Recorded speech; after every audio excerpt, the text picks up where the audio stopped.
Bonjour aux consciences qui s'éveillent et merci de nous écouter sur la chaîne de podcast de l'éveil des consciences. Aujourd'hui, je suis contente d'être aux côtés de Xavier. Bonjour Xavier, Bonjour Evelyne. Alors comment moi ça aussi, va? ça va très bien. Je suis très content aussi de te. On avait échangé, mais de te revoir aussi, hein, Oui, parce que effectivement, ça avait été dans une formation sur la méditation de pleine conscience, mais tournée vers les enfants. On s'était voilà. effectivement rencontrés il y a à peu près un peu plus de 3 ans maintenant. C'était juste avant la pandémie, je m'en C'était en souviens. février à Oui, Lille. Ah, c'était très bien d'ailleurs. ouais. Donc Xavier, tu es enseignant, on va venir dans le cœur du sujet, mais tu es enseignant en pleine conscience, de pleine conscience. Tu fais aussi du MBSR, tu es enseignant MBSR, tu as différents publics, hein, comme tu disais pour les enfants, là où on s'est rencontrés aussi dans le cadre de la formation pour l'association AME. Alors, est-ce que tu peux nous expliquer le lien entre le fait de pratiquer la pleine conscience et aussi les émotions? Est-ce qu'elles ont un impact sur nos émotions et comment ça se met en place? Est-ce que tu peux nous donner des informations?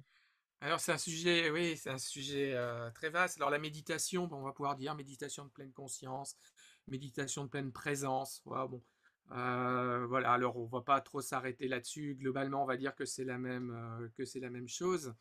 Alors qu'est-ce que c'est que alors la méditation? Effectivement, je suis enseignant donc sur le MBSR. Je suis Oui, certifié.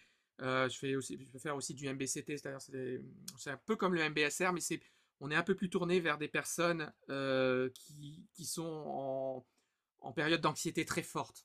Voilà. Pas mhm. vraiment, pas en dépression ou alors en sortie de dépression, mais en période d'anxiété plus ou moins forte. Hein, voilà. Mais ça ressemble énormément au MBSR. L'approche est un petit peu plus, est un peu différente sur le programme en lui-même. C'est la même chose. Hein. C'est les fameux 8 semaines, D'accord. la journée de retraite, etc. Mais c'est le positionnement de l'instructeur, de l'enseignant, qui est un positionnement certainement encore beaucoup plus ouvert, beaucoup plus bienveillant, certainement avec beaucoup plus à la fois d'ouverture, mais des fois aussi de guidage, parce que voilà, quand on est fort anxieux, ben, on a tendance des fois à ruminer énormément, Ouais. et la présence de l'enseignant est très souvent d'une grande aide. Mhm. Donc on pourrait dire c'est voilà, je dirais pas une main de fer dans un gant de velours, mais c'est un petit peu plus. Donc la méditation de pleine conscience, donc c'est laïque. Alors, j'aime plus trop utiliser le Mhm. terme laïque parce que voilà, ça devient un petit peu galvaudé. J'ai Mhm. plutôt tendance à parler maintenant de non confessionnel. D'accord. Voilà, c'est non confessionnel. Euh, et ça s'adresse à tout le monde. On peut commencer à partir des enfants à peu près à partir de l'âge de 5 ans.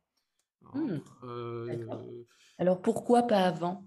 Pas avant, parce qu'avant, ils n'ont pas encore conscience de leur corps. Mhm. Hein. Et justement, pour faire le lien aussi avec les émotions, Mhm. il faut avoir. On apprend d'abord, c'est dans les premiers temps de la méditation, on apprend à venir se reconnecter à son corps. Mhm. Parce qu'on oublie un petit peu le corps. Hein. Bien sûr, on est à un siècle, un millénaire où on passe tous sous la douche, lavage de dents, etc., etc. Mais le corps en même temps doit suivre. On ne fait pas Mhm. attention à son corps. Le corps suit. Et on est souvent très étonné, tiens, quand j'ai mal quelque part, tiens, ça va pas, voilà, on en veut un peu à ce corps quand il a du mal à suivre, et puis par moment, ben, il nous signale que ça va pas et on n'y fait pas attention.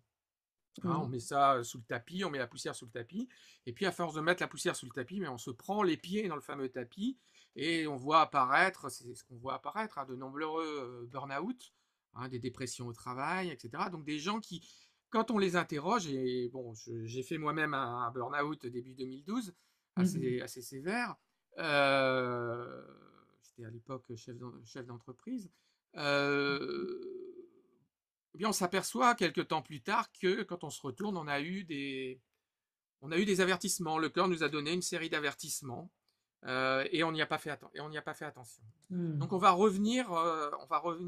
apprendre à se reconnecter au corps. Donc là, les enfants, avant 5 ans, c'est compliqué. Ils n'ont pas encore Mhm. cette capacité vraiment à ressentir le corps. En D'accord. général, voilà, on peut commencer à 5 ans. Je l'ai fait. J'avoue, je préfère commencer à l'âge de 6 ans. Oui, Ça, c'est un peu plus, voilà, c'est peut-être un petit peu mieux. Ou alors, ça me correspond peut-être aussi un peu mieux. Hein. Donc, méditation, donc c'est quelque chose c'est non conventionnel. Il n'y a pas de limite d'âge. d'accord. Ensuite, hein, on peut faire Ouais. ça, voilà. À 90 ans. À 90 ans, voilà, on peut mourir en méditant, hein, ce Ouais. que font voilà, les moines bouddhistes. Hein, ils explorent même ces différentes étapes de la mort. Hein. Waouh. Il y a des livres, hein, livres de la mort, etc., tibétains, etc. Le, Après, moi, en ce qui me concerne, au niveau de mon enseignement, c'est vrai que je suis intéressé. Moi, je n'ai absolument pas envie d'être bouddhiste. Ça ne m'intéresse pas. Moi, je serais Mhm. comme Sponville, hein, Arthur Mhm. Comte Sponville. Je suis un athée fidèle. Un athée D'accord. fidèle, c'est que j'ai été élevé dans un cadre catholique, chrétien. Ma mère faisait Ouais. était catéchèse, donc voilà, donc j'ai fait mes communions, etc. Mhm. Mais voilà, moi, je ne suis pas accroché à voilà, les religions. J'ai un peu de mal, voilà. Chacun a la sienne, et ça me gêne absolument, absolument Mhm. pas. J'aurais tendance à dire, comme Tahar Benjeloun, que les religions doivent être quelque chose de personnel. Voilà, Mhm. ça évite tout conflit. Hein. Ça nous regarde. Mais je suis très intéressé par leur philosophie. Hein, par la Mhm. philosophie bouddhiste, hein, et les différents types d'écoles et d'approches. Hein. Bernard Faure, qui est un grand spécialiste du bouddhisme, dit le D'accord. bouddhisme. Hein. Le bouddhisme, il y a des bouddhismes, mais qui globalement, dans les grands axes, vont vers la même chose, c'est-à-dire d'essayer de mieux vivre ensemble, d'avoir de la bienveillance envers les autres, de développer de la Mhm. compassion, de se rendre compte que, et ça, bien sûr que quand on va parler de philosophie, hein, il y a des philosophies qui peuvent se rapprocher plus ou moins de la théologie, mais globalement, tout le monde se rend compte que on vit dans un monde où tout change en permanence, Mhm. c'est ce que les bouddhistes vont appeler la permanence. Hein. Mhm. Et puis que quelque part, on se rend bien compte qu'on est tous liés les uns aux autres. Hein. Et on voit bien là, depuis quelques années, on se rend compte que tout ce qu'on a, les pollutions, la pollution de l'air, etc., le non-respect qu'on a eu de la nature quelque part, eh bien, ça a un impact, hein, ça a un impact sur le changement climatique qui est de plus en plus important. Donc, on voit bien qu'il y a des liens quelque part de cause à effet, hein, D'accord. et on rejoint un petit peu. Alors, bien sûr que c'est beaucoup plus profond, voilà, ils approfondissent beaucoup plus, mais cette fameuse interdépendance dont on parle dans le bouddhisme. Donc, c'est pour ça qu'il y a eu euh, cette certaine facilité, enfin, facilité, ça a été un gros travail, c'est un travail extraordinaire qu'a fait Kabat-Zinn, qui est un bouddhiste, hein, lui, de D'accord. transcrire, hein, cette philosophie en quelque chose, enfin, c'est quand même, alors il y a grandes questions, il y a des gens qui disent c'est une religion, d'autres qui disent que ça n'en est pas une, mais enfin bon, passons là-dessus. Mais transcrire ça sur une philosophie de type vraiment laïque, avec un Mhm. programme qui est laïque, non conventionnel, Mhm. j'utiliserai les deux termes, hein, mais pour moi, il faut dire la même chose. Ça a été c'est un tour de force, hein, mais on voit qu'il y a des grands liens et ça a facilité les choses. Donc Mhm. après la méditation, qu'est-ce que c'est que la méditation? Eh bien, c'est quelque chose de relativement simple, puisque Mhm. comme disent les zen, il suffit c'est s'asseoir. Hein. C'est faire zazen, c'est-à-dire je m'assois, voilà, et Ouais. je regarde ce qui se passe. Mhm. J'observe. J'observe ce qui se passe en moi. Voilà. Et c'est le fameux aussi là chez les zen, parce que chez les zen, ils ont des petits mots, voilà, qui permettent de résumer des fois un peu les choses. C'est le shikantaza chez les zen, c'est-à-dire être juste là, être Mhm. présent à ce qui se passe et j'observe. J'observe sans jugement, et en particulier sans jugement sur moi-même. Je peux trouver que ce que je ressens est agréable, désagréable ou neutre, Mhm. mais j'évite de me dire t'es nul de penser ça. Mhm. Donc D'accord. je commence par de la bienveillance pour moi-même. Mhm. Et les premières séances aussi, quand on fait de la méditation, on insiste beaucoup là-dessus sur de la bienveillance pour soi-même. Alors il y a des gens qui disent mais on développe de l'égoïsme, Hmm. c'est pour soi-même. Et non, parce que in fine, c'est pour aller vers les autres. Mais pour pouvoir aller vers les autres, il faut être bien soi-même. On est bien d'accord que si j'ai le bras cassé, je vais pas pouvoir aller aider quelqu'un à couper sa viande. Ah, c'est sûr. Oui, complètement. Donc, il faut d'abord être bien soi-même. Donc, on va apprendre d'abord à se soigner soi-même, à se D'accord. connaître, et on va s'apercevoir que, ben, tout compte fait, les autres sont comme moi. Ils sont comme nous. Ils souffrent comme nous, ils souffrent des mêmes choses, etc., etc. Et donc, en faisant ça, eh bien, ça va aider à développer de la bienveillance et de la compassion vers les autres. Donc c'est du bon égoïsme finalement. C'est pas de l'égoïsme. Pas de l'égoïsme, C'est mais pas de l'égoïsme, c'est de la bienveillance, de l'autocompassion. Alors, dans un premier temps, on va plutôt parler de bienveillance, parce que la compassion, euh, c'est un terme qui a un peu évolué dans nos mondes occidentaux de manière un petit peu à compatir. Voilà, c'est un petit peu, ça peut des fois être un petit peu négatif, mais bon, les mots évoluent. Alors, c'est la complexité aussi que l'on a. Quand je parlais tout à l'heure de la pleine conscience et de la pleine présence, c'est parce qu'on est passé par des modes de traduction et c'est vrai que euh, pour des raisons historiques, hein, puisque beaucoup de choses viennent de l'Asie, c'était les Anglais qui ont été présents, les colonies anglaises étaient très présentes, donc et puis l'anglais est une langue qui était beaucoup plus partagée.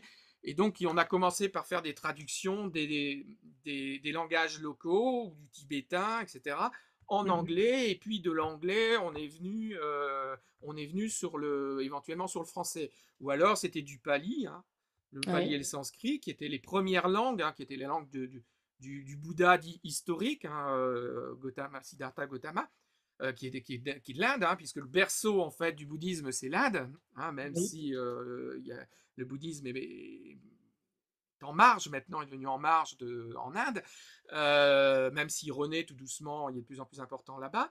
Euh, mais donc c'était du pali et voilà, pour revenir, excuse-moi, du pali et du sanskrit. Et même chose, bah, le pali, le sanskrit, il a fallu le traduire en anglais, etc., etc. Et donc on arrive toujours un peu petit à petit à Mhm. des approximations. Et puis même nous-mêmes dans notre langue, eh bien les choses évoluent aussi. Si tu prends du temps d'Adam Smith, donc au moment un peu donc quand il a écrit sur la richesse des nations, etc. Il a beaucoup analysé un petit peu d'abord avant voilà, les relations sur les hommes. Mais Rousseau, c'est la même chose, hein. Pitié et compassion, c'était deux mêmes termes. Ok. Ça voulait dire, c'était deux synonymes. Et pitié, et petit à petit, a pris un autre chemin qui est un petit peu plus... voilà, tu me fais pitié, hein, c'est un peu... Négatif, enfin, en tout cas, je l'entends voilà, comme c'est tel. voilà, c'est négatif, c'est même agressif, hein, donc ça a un peu changé de terme. Et voilà. Et donc là, donc nous, on va parler tout doucement après de compassion. Voilà, voilà, et pitié, on n'en parle plus, on peut pas en parler D'accord. comme ça. Mais c'est te dire, voilà, c'est un peu la difficulté qu'il y a aussi au niveau un peu difficulté quand on veut approfondir un peu sur la méditation de pleine conscience, sur les échanges, c'est voilà, c'est sur les termes, le vocabulaire, hein, donc Oui. de bienveillance. Parler de compassion en entreprise, ça va être beaucoup plus compliqué, même si ça commence à rentrer, hein, un Mais petit peu. j'ai une question justement sur ces notions. La conscience, est-ce que c'est l'esprit? Oh là, alors là, Si cette question. c'est très compliqué parce que là, on va tomber très vite tomber sur le domaine des neurosciences, où on va être dans quelque chose de très, un petit peu euh, enfin, mystique, religieux, ou avec même chose, hein, quand on parle de spiritualité, hein, il y a différents types il y a la spiritualité qui était juridique, hein, qui a été abandonnée aux alentours du XVIe siècle sur sa voilà. Euh, et puis il y a la spiritualité très reliée à la religion, puis une spiritualité D'accord. un peu plus différente, tu vois. Et de ce fait-là, même chose, quand Arthur Sconceville dit spirit, c'est l'âme, on parlait d'âme, Hmm. l'esprit, il dit j'interdis, je me dis athée, hein, Sconceville dit je me dis athée fidèle, mais j'ai le droit d'avoir une âme, d'avoir un esprit, je fais de l'esprit, il dit. faire de l'esprit, c'est rigoler, c'est avoir de l'esprit, mais ça peut être aussi faire du mauvais esprit. Hmm. L'esprit, c'est aussi l'esprit, quand on sent certains vieux alcools, on parle d'esprit au niveau de l'arôme, etc., etc. Donc, on arrive vite sur des choses qui sont un petit peu compliquées. J'ai un ami qui est un neurologue, qui est enfin, neurologue français, voilà, il a créé au niveau de sa région, voilà, dans un hôpital qui est très très en pointe sur tout ce qui est méditation de pleine conscience. L'institut, enfin ils ont été à deux, mais un institut justement sur les neurosciences, etc. Et lors d'un échange il n'y a pas très longtemps, il disait, bah, j'ai jamais vu la conscience quoi dans le cerveau. Hmm. On ne sait pas quoi. C'est quelque chose de Elle très compliqué. n'est pas matérialisée, en fait, cette C'est conscience. extrêmement compliqué. Je sais qu'il y a eu 5 grandes expériences qui ont été menées, qui ont été retenues au niveau mondial, justement pour essayer de voir comment fonctionnait le cerveau. Donc derrière, l'intérêt c'est de savoir d'où naît cette conscience, comment elle naît cette Oui, conscience, comment elle arrive. Qu'est-ce que c'est que cette petite voix qu'on a, puisqu'on arrive à échanger avec nous-mêmes, hein, voilà, ah quand oui, on rumine aussi, hein, on se parle à soi-même. on parle Voilà, souvent qu'est-ce que même. c'est cette capacité qu'a l'homme à s'observer. D'ailleurs, dans la méditation de pleine conscience, Oui, il y a certains moments, on s'observe, oui, on s'observe nous-mêmes. Donc, il y a cette capacité-là, d'où ça vient. Il y a 5 ans d'expérience, dont une française qui a été retenue de Stanislas de Anne. On peut faire un petit cocorico parce qu'il est français et en même temps, il est né à mmh. Roubaix. Bon. OK, pas très loin de Mais chez nous. voilà, voilà. Et donc, il est président voilà, d'une grosse structure au sud de Paris. Ils ont eu très longtemps les plus gros IRM du monde. Donc, pour le permettre voilà, ils ont été juste dépassés par les Japonais il y a 1 ou 2 ans. Ce qui permet d'aller sonder le cerveau, de voir un peu comment le cerveau fonctionne en direct, Mmh. hein, puisque c'est des IRMF hein, fonctionnels, donc ils voient en direct fonctionner le cerveau. Et bah, donc il doit avoir donc toutes les expériences ont été définies, retenues ces 5 expériences et dispatchées dans plein de laboratoires dans le monde pour que des labos de manière indépendante testent, regardent, etc. Donc D'accord. après sur ce type de recherche, il faut attendre plusieurs années après pour les remonter, les analyses, etc. Mais ces équipes qui sont menées, ce sont des équipes pluridisciplinaires, c'est-à-dire qu'on va retrouver Mmh. des biologistes, Ouais. mais on va trouver aussi des philosophes. D'accord. Les philosophes sont intégrés parce que il faut réussir à exprimer hein, de manière intelligente et compréhensible ce qu'ils observent Mmh. et aussi les hypothèses qui Oui. prennent, etc., etc. Et donc, eh bien, les philosophes, justement, la philosophie là-bas, c'est d'abord se poser les questions, hein, mais c'est aussi Mmh. tenter d'y répondre ou d'accompagner les différentes réponses qui peut y avoir. Donc, tu vois, c'est très compliqué de répondre à ta question. Ça peut, voilà, je ne suis pas forcément le plus et certainement le mieux à même d'y répondre. Je peux apporter, voilà, une série comme j'ai fait là, des choses un peu générales sur Oui, lesquelles on peut aller des après éclairages. piocher, Mmh. s'interroger.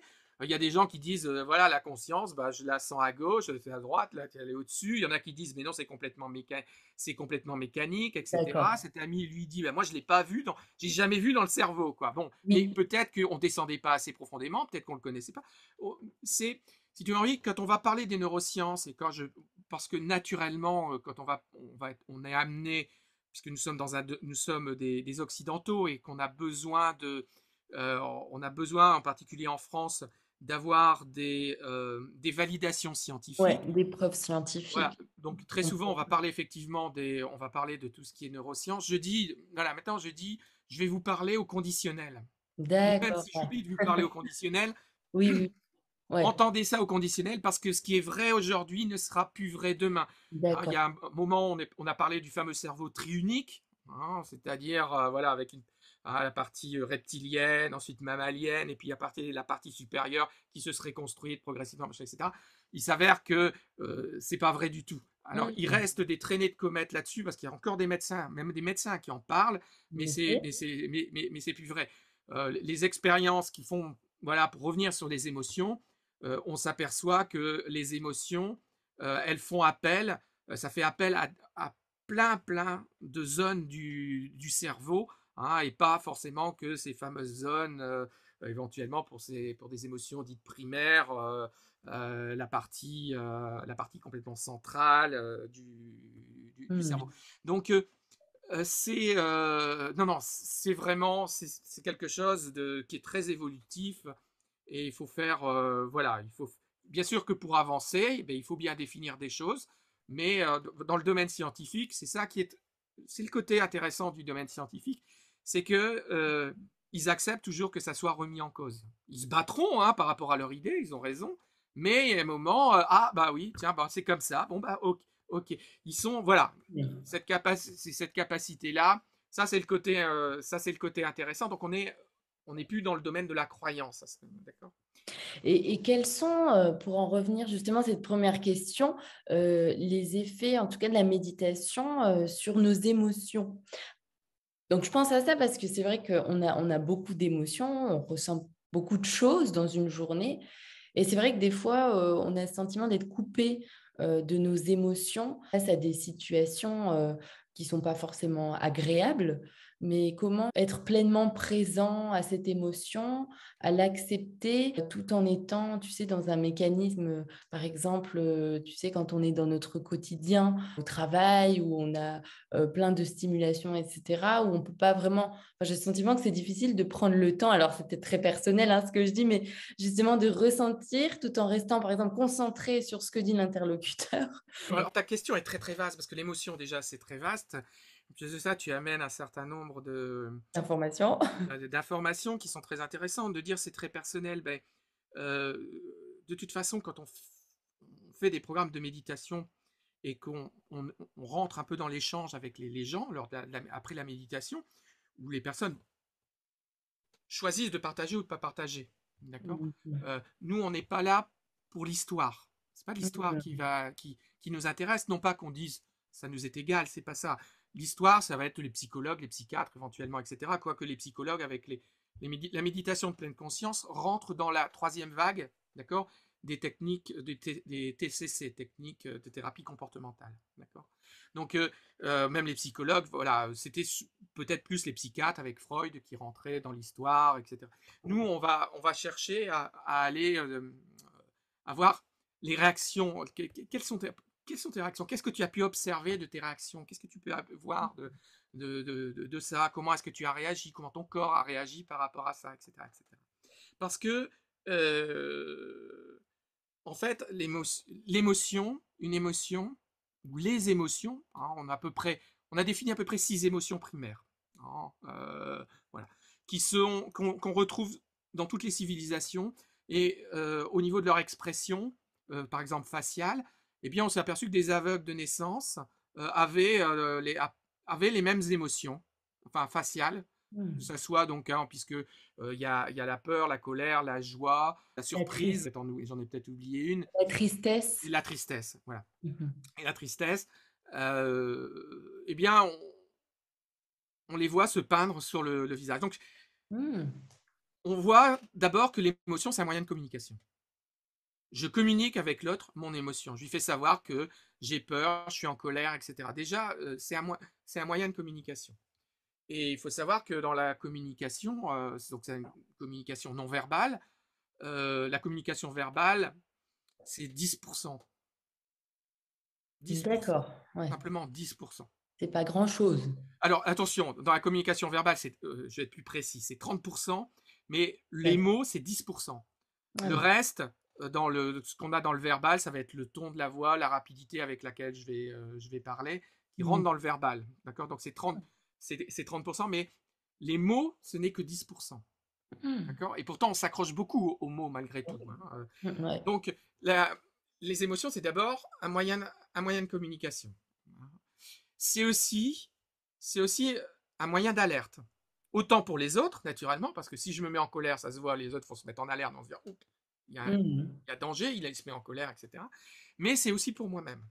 C'est-à-dire que le corps va me dire, hop là, voilà, il se met dans une certaine situation. Et c'est pas anodin. Les Mmh. situations qui sont liées aux émotions, il y a une véritable transformation du corps, hein. Quand je me mets en colère, si je me mets en colère contre quelqu'un, souvent on va dire qu'on va se mettre souvent on va se mettre en mode attaque. On a Mhm. 3 modes hein, de fonctionnement. Le mode attaque, le mode fuite et le troisième mode qui est un mode plutôt de soumission et Mhm. d'évitement. La colère, c'est plutôt en général, voilà, si je me mets en colère, enfin, je vais aller vers la personne. Et Mhm. ça, au niveau du corps, il y a une véritable transformation du corps, on ne s'en aperçoit pas, mais mon champ visuel passe d'un champ visuel. Je parle du champ visuel attentif d'analyse, hein, c'est-à-dire que naturellement, si je fais ça, je vois bien mes doigts, d'accord? Ouais. Mais en général, il peut se passer plein de choses sur le côté, je vais pas, mon cerveau va pas l'analyser. On D'accord. analyse à peu près sur 30%. Quand on se met en colère, ça se réduit, on passe sur 10%. C'est-à-dire on est vraiment focus, Mhm. concentré sur la personne qui est l'objet ou sur l'objet de notre colère. Notre colère. Et comme on est sur une phase en général de mode attaque, bah on va ressentir, alors c'est des fois plus vrai chez les hommes, hein, parce que voilà, bon, aussi, on a été élevé un peu comme ça, hein, Mhm. un homme, ça doit, voilà, ça se met en avant, Mhm. Ouais. ça doit cacher ses Ah oui. émotions, voilà, Ouais. l'homme doit être rationnel, la femme est émotionnelle, l'homme est rationnel, etc. Euh, on a souvent le torse qui va un peu se développer, quoi, puisque bah, naturellement, on va se mettre en mode attaque, et Ouais. les bras, chez l'être humain, c'est quelque chose d'assez important. Mhm. Euh, on va se mettre aussi à émettre énormément de globules blancs. D'accord. Pourquoi? Parce que si je me bats, je risque d'être blessé. Si je suis blessé, bien, il va bien falloir qu'à un moment, eh bien, mon corps va être attaqué par des éléments extérieurs. Je vais émettre aussi beaucoup de plaques, Mhm. de plaquettes. D'accord? Ok. Parce que les plaquettes, justement, quand il y a un saignement, elles permettent justement d'arrêter les saignements. Je vais avoir aussi mes vaisseaux sanguins, mes petits vaisseaux sanguins, là, qui vont rentrer légèrement. Elles vont se rentrer dans le corps, naturellement, puisque si je suis blessé, je vais saigner moins. Mhm. Je vais me mettre en général à travailler sur mes sucres courts. Parce que la colère, c'est un moment violent, très, en général court, donc j'ai besoin d'un apport d'énergie. Donc il y a l'adrénaline, etc., qui se met en place pour mobiliser toute une série d'hormones qui vont me permettre, voilà, et qui vont réveiller le corps, quoi. Il faut que le corps, très très vite, hein, il n'émette plus de globules blancs, et ça c'est l'adrénaline qui permet cette fameuse montée d'adrénaline. Et donc, sur justement ces émotions, ben, on va apprendre, hein, quand je te disais à se reconnecter à notre corps, tiens, je vais apprendre à voir la colère qui monte en moi. Et ne plus être en mode réactif, c'est-à-dire, je sens et je suis en réaction tout de suite vis-à-vis de la personne. Finalement, on l'alimente. On est en réaction. En réaction de ce fait-là, oui, on alimente, et puis la personne qui est devant nous, eh bien, elle-même, soit elle aura laissé trois choix, soit d'être dans un mode de combat, d'attaque, soit un mode de fuite, d'accord, Ouais. soit un mode de soumission. Et si elle est en mode attaque, naturellement, hein, et puis on voit très bien, hein, souvent chez les hommes, hein, ça monte, ça monte, ça monte, etc., etc. Ouais. Ça, donc effectivement, tu as tout à fait raison, on peut l'auto-alimenter, et on voit bien le côté négatif que c'est, parce que souvent, quand on s'est mis en colère contre quelque chose, contre quelqu'un, après, on sent un moment un petit peu de passage à vide, parce que Ouais. ça fait appel, hein, naturellement, on a fait appel à toute une série d'énergies en nous, hein, on a fait appel à des sucres courts, Mhm. etc. On s'est mis, voilà.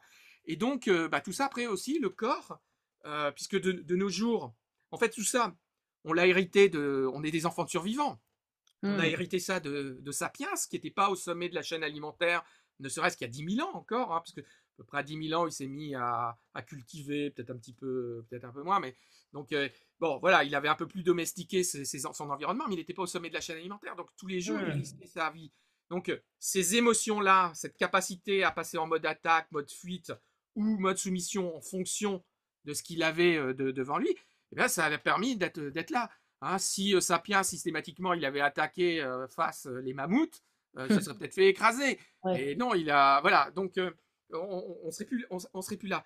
Donc il n'y a pas de, il y a des gens qui se disent, bah, en particulier chez les hommes, voilà, c'est plutôt, moi, je ne recule jamais. Donc je me mets Mhm. quelque part forcément en mode attaque. Eh bien non, non, heureusement qu'on a ces trois modes-là, et c'est souvent plus constructif, d'accord, Mhm.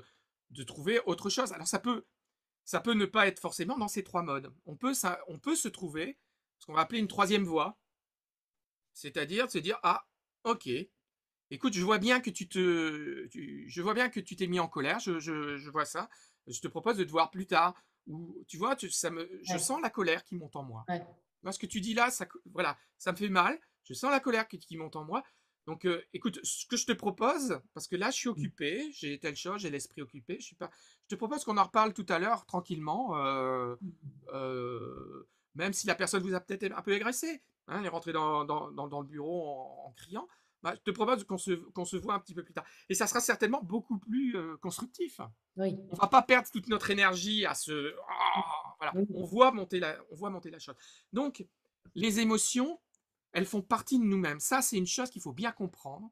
C'est qu'on ne peut Mmh. pas se passer d'émotions. Les gens qui disent je ne suis que rationnel, Oui. je ne connais pas la peur. Là, il y avait une députée à qui on disait bah, vous avez pris de gros risques en vous présentant dans cette circonscription-là. Est-ce que ça vous fait pas peur là le deuxième tour parce que c'est pas facile là pour vous? Elle dit non, je n'ai pas peur, je ne prends que des décisions rationnelles. Oh. Ouais. C'est complètement faux. Toutes nos décisions sont teintées d'émotions. Toutes. D'accord. Toutes. Même Mmh. si je dis, tiens, je vais te dire 2 fois 2, pourquoi je dis 2 fois 2? Pourquoi je n'aurais pas dit 3 fois 4 ou 3 fois? Parce que j'ai peut-être trouvé que 2 fois 2, c'était joli. Mmh. C'est joli, ça fait appel à une émotion, un truc que je trouve joli. Ouais. Donc, on est toujours, on est, les émotions sont toujours là. Et Mmh. sur le cerveau, on penserait il y a 3 grandes fonctions, mais qui ne sont pas, si tu en viens, c'est des fonctions du cerveau. Il y a une fonction effectivement rationnelle, logique, d'accord. Mmh mh. Euh, il y a une fonction émotionnelle et on a une autre fonction qui est liée à notre capacité à imiter l'autre. Mmh. Hein. D'accord. C'est la mimésie. C'est les neurones miroirs? Et exactement, c'est les neurones miroirs, et ces neurones miroirs nous servent à la fois à reconnaître l'autre. Très, très, très, très vite, un bébé Oui. va reconnaître un être humain, qu'il soit grand, petit, gros, les cheveux crépus, longs, courts, qu'il soit de couleur noire Mmh. ou enfin peu importe, il va, la peau bise, blanche, enfin roux, il va Reconnaître. savoir, d'accord. Et on voit ces neurones miroirs, et à Saclay, hein, d'ailleurs, comment il s'appelle, Stanislas Dehaene, à Saclay, ils ont vu ça. Ils peuvent mettre des enfants, parce qu'on sait maintenant que ça n'a pas d'impact, donc on peut mettre des bébés, hein, des nourrissons dans un IRM. Et on voit ça, on voit que ça s'allume. Alors c'est Oui. relativement récent, ça date de 94, c'est D'accord. l'université de Parme, c'est des Italiens qui ont vu ça. Mais on sait que ces fameux neurones miroirs participent donc à la fois à notre reconnaissance, je te reconnais en tant qu'être humain, mais aussi dans l'apprentissage. Elles Mmh. sont primordiales dans l'apprentissage. L'apprentissage, que ce soit un apprentissage, tu as des, voilà, on a eu des Oui. enfants, tu as des enfants, tu n'as jamais appris, et les gens qui vont nous écouter, qui ont des enfants, qui ont vu des enfants, Oui. on n'a jamais appris à un enfant à marcher. Personne. Mmh. Personne. Au mieux, on va lui donner 2 doigts, une main pour Pour valider, l'accompagner, l'accompagner, voilà. mais c'est l'enfant de lui-même qui Qui fait essaie de se l'en lever, ouais. qui tombe, machin, etc., qui capitalise sur son expérience. Et là, c'est une chose aussi qui est importante dans la méditation de pleine conscience, c'est-à-dire qu'on va toujours parler d'expérience. Il n'y a jamais d'erreur, Mmh. pas de Ouais. faute. Ce n'est D'accord. que de l'expérience. Donc, tu vois, et ça, dans ce monde occidental dans lequel on vit, c'est Mmh. très important. Et c'est pour ça aussi qu'on parle de bienveillance. Sois bienveillant avec toi-même. Mmh mh. Et si on est capable de marcher aujourd'hui et de courir aujourd'hui, c'est parce qu'on est tombé un nombre incalculable de fois. On s'est fait mal. On s'est fait mal, on a pleuré, on s'en souvient plus, mais on a recommencé. Et pourquoi le bébé il fait ça? Parce qu'il fait de la mimésie. Et la mimésie est commandée par les neurones miroirs. Il a envie, il reconnaît ses pairs, il a envie de faire la même chose. Des fois, ça peut même aller un peu plus loin. On s'est aperçu que même, et c'est pour ça que ça fait aussi du bien aux gens, on dit, ben, souvent pour les personnes âgées ou les personnes qui sont un peu en anxiété forte, dépressive, etc., d'avoir un animal. Eh bien, le fait d'avoir un animal, Mhm. comme un chien, un chat, etc. Souvent des animaux qui ont une capacité à te renvoyer quelque chose un petit peu. Mhm. Eh bien, on s'aperçoit que nos neurones miroirs s'allument et qu'un certain nombre, après, bon, on va émettre un certain nombre d'hormones, etc., de bien-être. Bon. Mais on voit donc cette importance. Donc, on aurait ces trois fonctions-là du cerveau qui sont complètement dispatchées. Voilà, Ouais. c'est des fonctions qui ne sont pas localisées, hein, d'accord. C'est des fonctions du cerveau. Et donc, on n'a rien comment dire, de purement rationnel. Hein. Je crois que c'était Cédric Villani qui avait justement, pour sa médaille Field, il avait abandonné c'était un théorème, de mémoire, il travaillait sur un théorème, donc c'est-à-dire c'est quelque chose qu'on n'a jamais constaté, on n'a jamais constaté d'erreur. On sait que c'est vrai, mais on n'a jamais réussi à le démontrer. Et donc voilà, donc il n'avait pas. Et puis il avait décidé de laisser tomber un petit peu. Et puis quelques semaines plus tard, voilà, il a eu des idées, des hypothèses qui sont venues, et puis il s'est dit, tiens, je vais plutôt choisir celle-là que l'autre. Pourquoi plutôt celle-là que l'autre? Alors, il s'est avéré que c'était celle-là qui était la bonne, mais pourquoi celle-là? Parce qu'il l'a préférée. Et Il y avait il a fallu qu'il aligne tous les machins, etc. Alors, on peut appeler ça de l'intuition, etc., comme on veut, mais il ouais. a fallu qu'il aligne et qu'il fasse la démonstration. Donc, c'est très mathématique, c'est très rationnel. Mais avant, il s'est dit, tiens, c'est celle-là qui me plaît le plus. Ouais. Et Ok. ça aurait peut-être pas été celle-là, peut-être que ça aurait pas marché, mais malgré tout, c'est simplement, peut-être que ça aurait été une autre, hein. Mais simplement, c'est pour montrer que même à ce niveau-là, des mathématiques, on a du relationnel qui rentre, de l'émotionnel qui entre en compte. L'émotionnel, voilà, on ne peut pas faire sans. Et c'est John Kabat-Zinn qui dit une chose très intéressante. Il dit les émotions, c'est comme les vagues. Ok. On ne va pas chercher à la contrer. On peut Non, chercher à les contrer. on peut Tous les pas. gens qui ont fait des burn-out, hein, ils cherchent à contrer. Tu disais tout à l'heure, ne pas essayer de ressentir l'émotion, donc je la mets sur le Ouais. côté, De l'autre mais côté. c'est de la mettre en facial, mais derrière, ça impacte. Ça Oui, mais impacte. de ce fait-là, enfin, notre société, dans la mesure où c'est très actif, on est toujours très occupé quand même, faut dire ce qui est. Comment faire lors de réunions ou, enfin, j'avais entendu une histoire justement d'une personne qui expliquait que son patron lui parlait mal et donc elle expliquait qu'à chaque fois, elle se braquait, elle essayait de retenir ses larmes, de se contenir. Et donc, c'était très difficile pour elle de savoir gérer cette situation. Comment faire dans ces cas de situation? Je vais y revenir. Je vais essayer d'y revenir, mais j'aurais tendance à dire qu'il n'y a pas de bonne solution. Il n'y a pas de bonne solution, mais je vais y revenir avec une réponse, avec de multiples réponses, de multiples solutions, parce qu'il n'y a pas de bonne Ouais, solution, et peut-être même, d'accord. voilà, dedans, il faut peut-être encore redécliner. Mais quand je disais, tu vois, l'émotion, c'est une vague, on ne peut pas la bloquer. On peut essayer de les bloquer à un certain moment, mais ceux qui ont fait les burn-out savent très bien ce que ça donne après, hein. Hmm. Quand le barrage cède, ça part et ça emmène tout. Donc, on ne peut plus se lever, il n'y a plus rien, on essaie de se rattraper à plein de choses. Moi, voilà, c'est très aussi dans le mental, on me disait tout se passe dans la tête, c'est dur, c'est pas grave. Voilà. Ben, ce jour-là, le mental, il n'y a plus rien, quoi. On n'arrive plus à s'accrocher à quoi que ce soit. Hmm. Et, et donc, si c'est une vague, il faut apprendre à la surfer.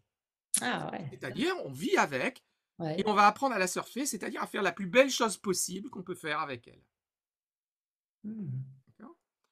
Et donc, c'est pour ça qu'on revient toujours à apprendre à reconnaître son corps, parce que Mhm. plus je vais être capable de détecter l'émotion qui arrive le plus tôt possible dans mon corps, Ah oui, plus j'aurai de temps, si envie, pour d'accord. pouvoir apprendre à danser avec elle. Hmm. Quand tu regardes les surfeurs, les grands surfeurs, là, c'est sur les 10, 15 premiers mondiaux ou 20 premiers mondiaux, globalement, les techniques, ils possèdent tous des techniques absolument extraordinaires, quoi. Ouais. Ce qui va faire la différence ce jour-là sur un spot donné, alors c'est certes, des fois on se sent mieux physiquement un jour qu'un autre, etc. Mais c'est celui qui va le mieux lire le spot. C'est-à-dire d'être capable de dire, quand je vois il y a un peu de vent qui se met là-bas, et quand il y a un peu de, je vois il y a un peu de blanc là-bas sur la mer qui se forme à tel endroit, etc. Je sais que la vague, elle va commencer à cet endroit-là, et ça va être une belle vague. Et donc de cette là, ils ont le temps d'aller se placer sur la vague. Quand on est bien placé sur la vague, ben, voilà, c'est comme au tennis, si on est bien placé sur une balle, eh ben, on va pouvoir la taper très fort, bien la renvoyer, etc. Et donc c'est là où ils vont. Donc mieux on lit les choses, mieux on va pouvoir les anticiper, les voir arriver longtemps en avance. Et donc se dire, ouais, là, oui, je sens que je vais me mettre en colère. Avant que vraiment ça soit, on sent qu'on va se lever et là on se dit, oups là, D'accord. non, tu te lèves pas, Ok. tu restes assis. Donc, c'est pour ça que sur la méditation, on apprend donc ce qu'on appelle le scan corporel, entre autres, mais il y a aussi les mouvements en conscience. On va apprendre à se reconnecter à son corps, à Hmm. revoir ce corps, hein, et à accepter ce qu'il est. Et à accepter aussi, eh bien, que nous ne sommes pas parfaits. Nous sommes des êtres imparfaits. Nous sommes des êtres, nous sommes fragiles, nous avons de la fragilité. Hmm. Et c'est cette personne, eh bien, oui, des fois on tombe sur des gens qui, eh bien, ils vont, de manière plus ou moins consciente, des fois c'est inconscient, vont en blesser une autre. Donc cette Hmm. fameuse personne dont tu parlais là, qui est en réunion, etc., et qui a du mal à vivre ça. Mhm. Bien, c'est de regarder, on apprend à se dire d'abord que l'émotion, elle, est due aussi, elle peut provenir aussi de pensée, d'accord? C'est Hmm. parce que je me sens attaqué, je me sens, etc. Donc, on apprend à prendre du recul par rapport à ça, D'accord. d'accord? Mhm. Et on va observer. On observe ça, et on prend un peu de recul en se disant que ce n'est qu'une pensée. Une pensée, ça n'a rien de réel, hein. C'est une Hmm. interprétation, c'est une croyance. Peut-être qu'elle se dit aussi, la personne, elle m'en veut, elle m'en machin, puis à chaque fois ça va être Hmm. sur moi, et pourquoi elle m'humilie, et quel est le regard des autres. Ça peut être aussi toute une série de croyances. Mais Ouais. attention, là, je vais faire je vais prendre un autre exemple et je vais revenir à ce qu'on dit. C'est Christophe André qui dit, voilà, quand je marche, j'ai mal au pied parce que j'ai un caillou dans ma chaussure. Mhm. Ouais. Dans un premier temps, je peux observer ça, dire tiens, qu'est-ce que ça fait? Ah, ça m'agace, c'est un petit peu douloureux, etc., etc. Tiens, bon. Après, faut pas être maso non plus. À un moment, bah, on Oui. s'assoit, On l'enlève. on retire la chaussure, on retire le caillou, on se masse le pied, hein, voilà, y a pas voilà. Et puis, voilà, on essaie de ressentir, éventuellement être connecté à ça, hein, voilà aussi. Et puis on repart. Et donc là, pour revenir à cette personne-là, c'est peut-être aussi à un moment, bah, il faut retirer le caillou. Hmm. Et retirer le caillou, soit à un moment, il y a des gens qui vont exploser en réunion, qui vont se Ouais. mettre à pleurer ou agresser carrément la personne. Et on sait que quand c'est comme ça, bah, tous les gens vont regarder et dire pourquoi d'un seul coup elle se met en colère. Tout le monde fait ce qu'il dit, il dit ça il dit ça toutes les semaines en réunion. C'est pas Ouais. pire que d'habitude. D'accord. Euh, et puis moi je ressens, puis il me dit la même chose, moi je ressens pas ça, etc., Ouais. etc. Ça Et dépend. ça, là à ce moment-là, elle va rentrer dans un mode réactif. Là actuellement, elle est dans un mode plutôt soumission. Hmm. Elle se D'accord. Ouais. soumet, elle accepte ce qui est dit, elle en souffre, elle accepte. Mhm. Et justement, peut-être à un moment de dire waouh, là, ça commence vraiment à me faire mal, quoi. Ça me fait mal et je trouve que c'est quelque peu injuste, mais voilà, tu vois, et là, elle commence à prendre du recul par rapport à ça, elle continue à prendre du recul, et ça ne l'empêche pas à ce moment-là d'aller voir après son chef en lui disant, voilà, est-ce que je peux te voir? D'accord. Mhm. Est-ce que je peux te voir? Parce que voilà, ça fait plusieurs réunions que tu dis ça, ça, ça, et bah, déjà ça me fait mal parce que c'est devant bon, c'est devant les autres, Oui. etc. Je trouve que peut-être on pourrait, si tu as vraiment des choses à me dire, tu pourrais peut-être me les dire plutôt face à face, quoi. Et, Mhm. voilà, ça me met mal, ça me met en colère, je suis pas bien, je suis, etc., etc. Voilà. Ça permet de faire ça. Alors après, on peut tomber aussi sur des personnalités très particulières, hein. Il y a des gens voilà, qui, qui aiment, entre guillemets, un peu jouer à ça. Et bah, après, Mhm. c'est de trouver aussi, c'est de se dire, eh bien, plutôt que d'attendre de péter un plomb en Mhm. direct, ou alors je pète pas un plomb, mais un jour j'arriverai pas à aller bosser, je serai en Ouais. larmes à la maison, j'arriverai pas à aller bosser, je voudrais pas y aller, etc. Et Mhm. là, je vais me mettre en arrêt maladie et je me vois pas retourner au boulot. Eh bien, c'est de se dire, bah, ok, je pense pas que je vais pouvoir lui dire ce que je pourrais dire à un autre chef parce que c'est un gars qui est trop bizarre, je le sens Ouais. pas, voilà. Bon, après, des fois, faire attention à ses propres croyances, hein. Des fois, on a des gens qui, voilà, ils font pas. Mais vraiment, si on sent pas ça, ben, c'est de se dire, ben, j'ai du travail actuellement et c'est plus facile de trouver du travail quand on en a que quand on en a pas. Parce que, Ouais. voilà, je suis au chômage, pourquoi vous êtes au chômage? Ah, vous entendiez pas avec votre patron. Ah, ah. Bon, après, tu peux toujours trouver une. Mais c'est toujours compliqué. Tandis que là, voilà, C'est de se dire, et je peux faire le deuil de ce qui se passe. Mmh. Je peux être là. Et quand je suis là en réunion, ok, je suis là, je ressens ce qu'il me dit là, mais c'est ok, quoi. C'est ok. Mmh. Et puis, je cherche pas trop à ruminer en me disant, puis après, derrière, il va. Voilà, on est plus présent. Parce que c'est D'accord. vrai que quand on sait qu'on va se faire tirer dessus dans une réunion, on a tendance même Ouais. soi-disant à se préparer, mais en fait, on rumine. On n'est pas Et bien. déjà, ouais, on Voilà, te met déjà en condition. voilà, on va se projeter, mais de manière négative, puis après on va repartir dans le passé parce qu'on va se dire, bah ouais, c'est comme l'ancienne réunion, il m'avait dit ça, ça, ça et ça, etc. Et en fait, on se met en état on se met en état de souffrance. Et comme Mmh. tu disais tout à l'heure, Ouais. on auto-alimente les choses. On auto-alimente beaucoup les choses. Et ça, en Mmh. revenir à l'instant présent, observer. Et c'est ça qui est aussi une des choses qui est, euh, entre guillemets, bizarre, qui peut être sembler très bizarre aux gens, c'est que quand on regarde quelque chose, quand on observe, chose, sans chercher à les influencer, juste en laissant suffisamment de place à ça. Et Mmh ça, mh. on va pas faire ça lors de la première séance, de la deuxième séance. Laisser de la place à ça, et bien tu t'aperçois qu'en fait, ça diminue. Mmh. Les choses diminuent, les ressentis diminuent. C'est un peu cette envie comme s'il y avait un barrage. Tu vois, Mmh quand mh. il y a un barrage avec un trou dans le barrage, l'eau sort très très fort avec beaucoup de violence et tu n'arrives pas à la Ouais. contrôler. Par contre, quand cette fameuse eau, si tu la libères en disant c'est ok, je la libère, d'accord? Je la libère. Quand elle arrive sur la plaine, mais C'est elle a plus de fluide. force, Ouais. elle a plus de force, elle a plus de violence, ça fait quelques millimètres, puis c'est vite absorbé par la terre. Mmh. Donc et là, on va parler de quelque chose qui n'est pas forcément facile, qui est l'acceptation. C'est accepter ce qui se présente à moi. Mmh. L'acceptation, c'est pas de la résignation, hein. Bien d'accord. Mais à Mmh. l'instant présent, là, ok, c'est là, et c'est ok. Et j'observe ce qui se passe. D'accord. Voilà. Mon D'accord. patron gueule, je sais que je peux pas, parce que c'est pas dans ma nature de lui dire, hé, s'il te plaît, tu arrêtes là, je trouve que tu es. Non, c'est pas dans ma nature, Ouais. au moins en réunion, d'accord. Et bon, bah, à ce moment-là, il faut que j'accepte, voilà. Et je suis dans l'acceptation, dans la bienveillance. C'est-à-dire, je, je, je, je me sens pas réagir là parce que c'est pas dans ma nature. Je préfère D'accord. attendre plus tard, machin, etc. Mais en même temps, ce que je reçois, ça me fait mal. Et c'est normal que ça me fasse mal. C'est normal. C'est normal, je suis un être humain. J'ai cette fragilité-là. C'est cette fameuse humanité.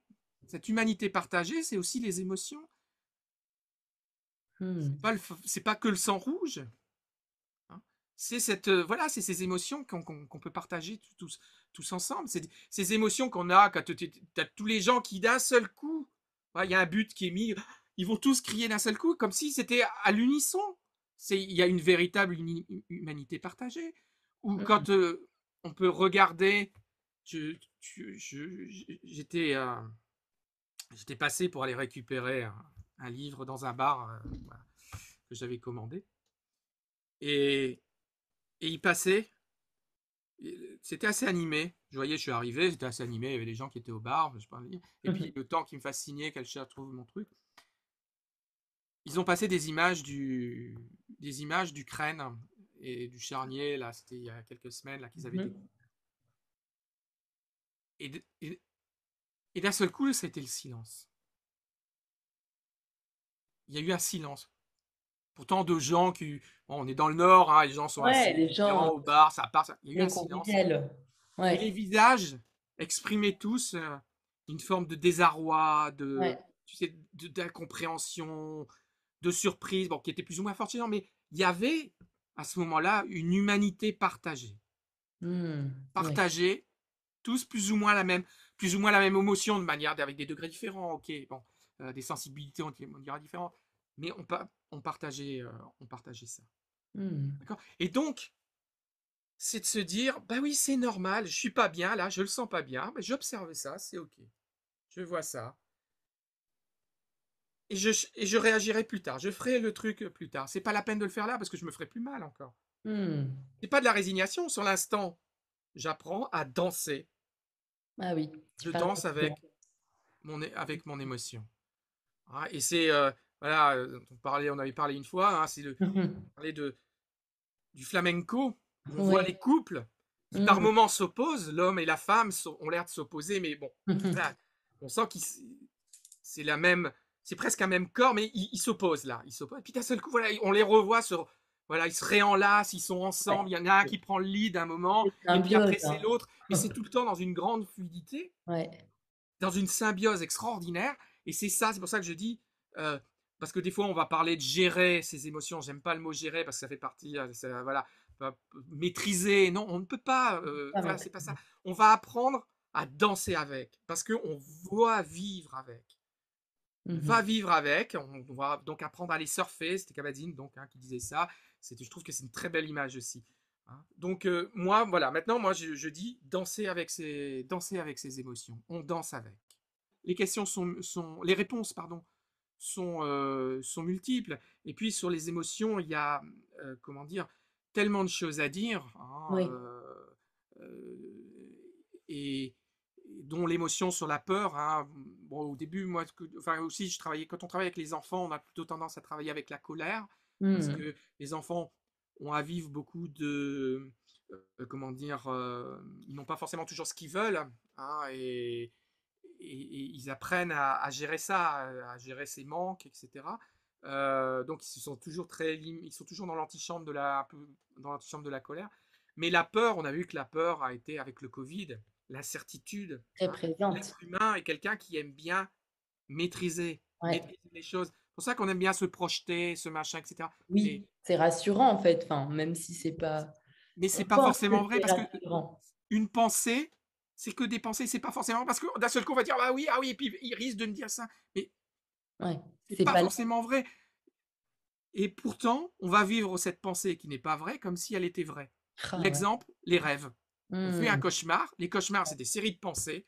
Et quand on se réveille, On est en on a le surréalisme. cœur qui bat la chamade, on peut être en âge, etc., etc. On a vécu ça comme si c'était vrai, mais ça n'a aucune réalité. Mmh.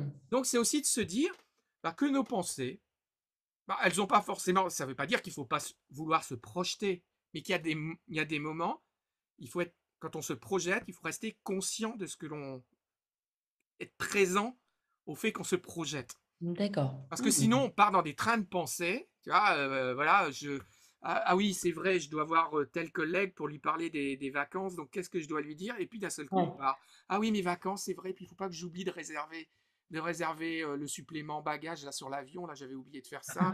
Et puis ça, et puis quand j'arriverai. Et on n'est plus du tout dans Présent, la on est pas là, discussion, quoi. dans la projection où je dois me rappeler de ce que je dirais à mon collègue. On n'est plus du tout, on est parti complètement. Et notre Mmh. énergie, elle part là-dedans. Ouais. Donc, l'être humain, c'est un être qui se construit sur un passé, c'est sûr, on a besoin, tous les enfants, les enfants adoptés, cherchent à connaître leur passé, cherchent pourquoi est-ce qu'ils ont, même quand ils ont été dans des familles extrêmement aimantes, ils ont ce besoin-là de retrouver leurs racines, c'est un Mmh. besoin très profond. Et on sait aussi, heureusement que Sapiens, enfin, on est capable de se projeter, parce que sinon, comment on préparerait, alors on dira les animaux, il y a des animaux qui font la même chose aussi, préparer l'hiver, préparer, etc. On a besoin de ça aussi. Mais le problème, c'est que on part très souvent à ce qu'on va appeler le pilotage automatique. On Mmh. laisse nos pensées partir. Et le Prendre, fameux le dessus. pilotage automatique, c'est je me brosse les dents, mais j'ai tout fait en automatique. J'ai mis le dentifrice, j'ai pris l'eau, j'ai machin. Je me suis même pas. Et je suis ailleurs en même temps. Mmh. C'est-à-dire que mon corps est là, Mais je mon suis corps est là-bas. toujours présent. C'est pour ça qu'on revient en méditation, on parle d'être conscient, d'être attentif à son souffle. Parce que le souffle, il est toujours là. S'il est plus là, tant On est pis, mort. Mmh. c'est terminé. Donc on est bon, voilà. Alors pour certains, il y a une vie, peu importe. Mais voilà. Donc le souffle est toujours là. Et c'est juste d'observer ça. C'est en méditation, c'est vraiment voilà. C'est dans la méditation de pleine conscience. Après, quand on va plus loin sur d'autres choses, etc., on peut porter son attention sur autre chose.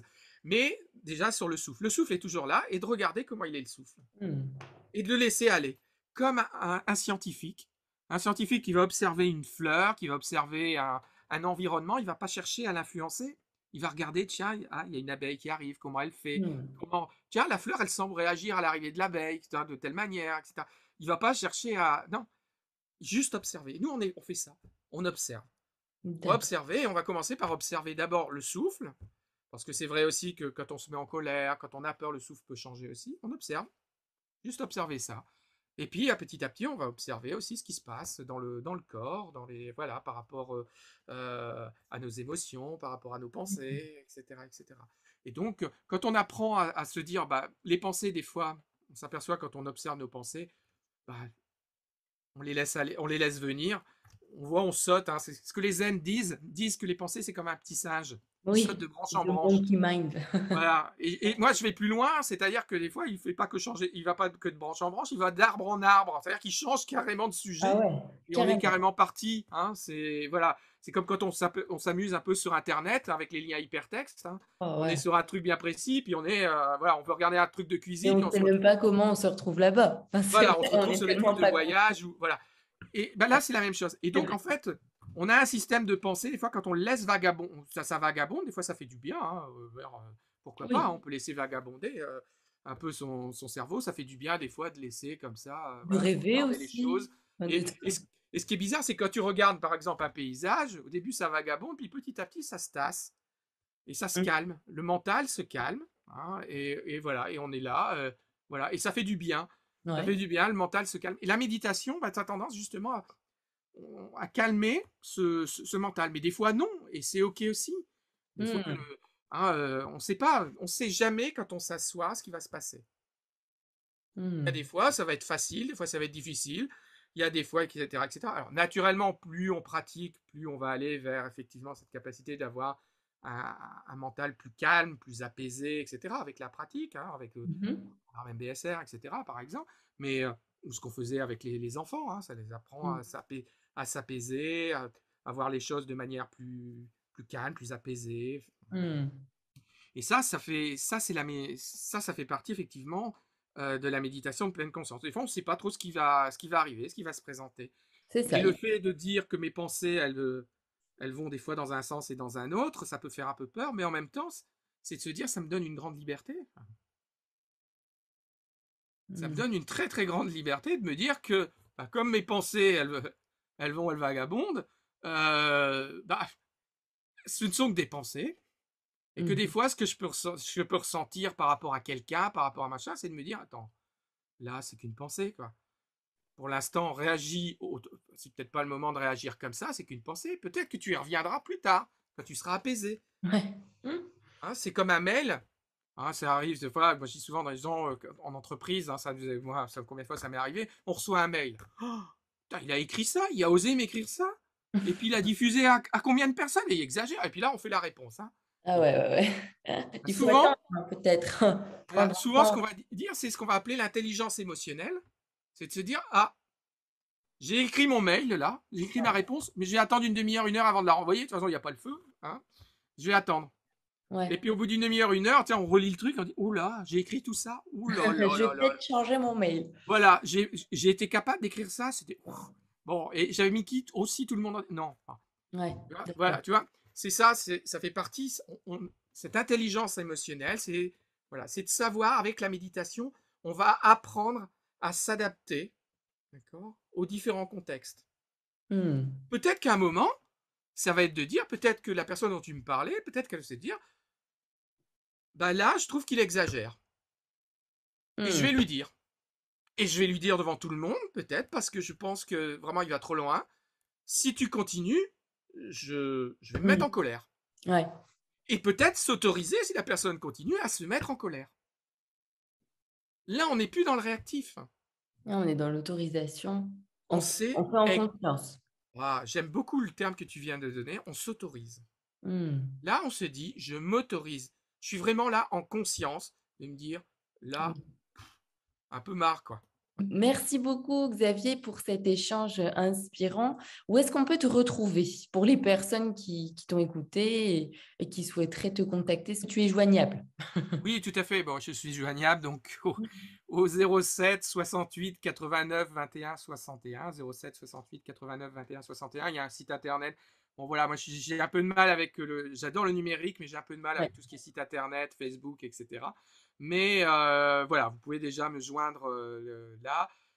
Et moi, bah, j'interviens sur la métropole lilloise, l'agglomération du Douaisis et le valenciennois, puisque voilà, moi je suis un petit peu au centre de ce triangle.